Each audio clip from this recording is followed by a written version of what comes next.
And మీరు మొన్న ఫంక్షన్లో సక్సెస్ మీట్లో అన్నారు కదా, ఇది క్లారిటీ ఇవ్వడానికి కోసం మాత్రం ఈ ఒక క్వశ్చన్ అడిగి ఫినిష్ చేద్దాం మనం. సక్సెస్ మీట్లో అన్నారు చిరంజీవి గారికి ఏదో ఇప్పుడే కలుస్తున్నట్టుగా చాలామంది అంటున్నారు, బిఫోర్ మేము కలిసాము ఇదే కాదు అని. బట్ జనాలకి ఎవరికి అది హింట్ లేదు కాబట్టి ఇప్పుడే కలిసినట్టుగా ఉంది జనాలకి, చాలా ప్రతి ఒక్కరికి ప్రేక్షకులకి. అంటే ఫర్ అన్ ఎగ్జాంపుల్ ఎప్పుడు ఫస్ట్ కలిసామంటే హుద్దూద్ ఫంక్షన్. హుద్దూద్ ఇది సైక్లోన్ తర్వాత ఒక ఫండ్ రైజింగ్ ప్రోగ్రామ్. నా దాంట్లో ఏదైనా తప్పు ఉంటే you stop, correct it. So మేము సైతం అన్న ప్రోగ్రాంలో ఫస్ట్ కలిశాను. అప్పుడు జనరల్గా హలో హలో అని మాట్లాడుకున్నాము. ఆ తర్వాత కొన్ని ఫంక్షన్స్లో హలో హలో వరకే మాట్లాడాము, ఊరికే హలో సార్, హలో రాజశేఖర్, బాగున్నారా ఇలా మాట్లాడుకున్నాము. తర్వాత ఎన్నో ఫంక్షన్లో అలా కలవడం జరిగింది స్టేజ్ పైగా. తర్వాత టి సుబ్బరామిరెడ్డి గారి ఇంట్లో డిన్నర్స్లో కలవడం జరిగింది. కలిసేప్పుడు మేము అన్ని విషయాలు మాట్లాడుకున్నాము, కానీ ఈ పాత విషయం గురించి మేము ఎప్పుడు మాట్లాడుకోలేదు. కానీ ఒకసారి జీవిత వచ్చి చిరంజీవి గారి ఇంటికి వెళ్ళి ఉన్నారు. ఎందుకు వెళ్ళి ఉన్నారంటే to put a word for Shivani joined in Apollo medical college.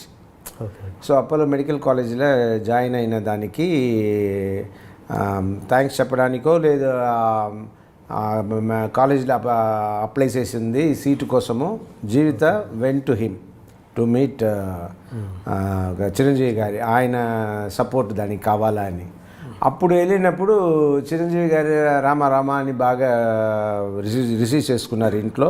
Receive చేసుకున్న తర్వాత జీవితని రాజశేఖర్ రాలేదా, నువ్వు మాత్రమే వచ్చావమ్మా అని అడిగితే జీవిత వెంటనే నాకు ఫోన్ చేసింది.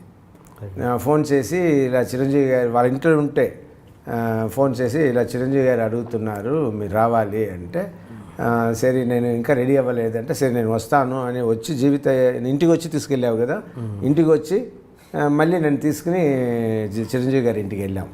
అప్పుడు మాట్లాడుకున్నాము. మనది నచ్చంది జరిగిపోయింది, అలా జరగకుండా ఉంటే బాగుండేది, ఏదో అయ్యింది, లెట్ us forget everything అన్నట్టు ఇద్దరు మాట్లాడుకుని ఆ మీటింగ్ తర్వాతనే T Subbarami Reddy function, so many other ఫంక్షన్స్లో కూడా ఈ మీటింగ్ జరిగే ముందు హుద్దూద్ ఫస్ట్, ఆ తర్వాత కొన్ని స్టేజెస్ ఫస్ట్, తర్వాత వాళ్ళ ఇంట్లో మీట్ చేయడం జరిగింది.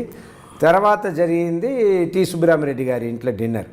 సో అక్కడ కూడా చాలా విషయాలు మాట్లాడుకున్నాము. ఈ విషయం మాట్లాడాల్సిన అవసరం లేదు కదా. ఓకే అందుకే ఓకే జనాలకి ఏంటంటే ఇక కరెక్ట్ ఈ టైంలో వెళ్ళారని ఒక చిన్న డౌట్ ఖచ్చితంగా వస్తుంది.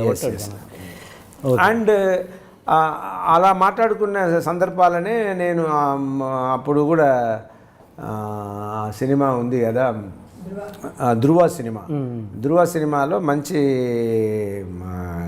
ఇది క్యారెక్టరు అరవింద్ స్వామి క్యారెక్టర్, ఈయన క్యారెక్టర్ మంచిది, రామ్ చరణ్ క్యారెక్టర్ మంచిది, అరవింద్ స్వామి వాళ్ళ క్యారెక్టర్ కూడా మంచిది, నాకు చాలా నచ్చింది సార్ అన్నట్టు నేను ఓ మాట అన్నాను ఆ సినిమా గురించి.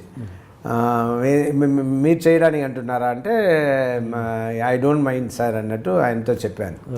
చెప్పితే బట్ అన్ని డెసిషన్ అప్పుడు ప్రసాద్ గారు మళ్ళీ నాకు ఫోన్ చేశారు.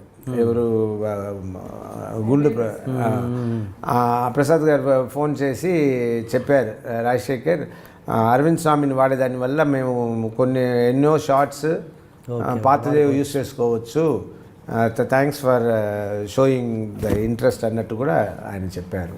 ఇది జరిగింది. ఎవరైనా మీరుంటే ఇంకా క్రేజ్ వచ్చేది ప్రాజెక్ట్కి. నాకు చేయాలనిపించింది, బట్ వాళ్ళ అరవింద్ స్వామిని పెట్టుకోవడం వల్ల ఎంతో ఖర్చు తగ్గుతుంది కదా.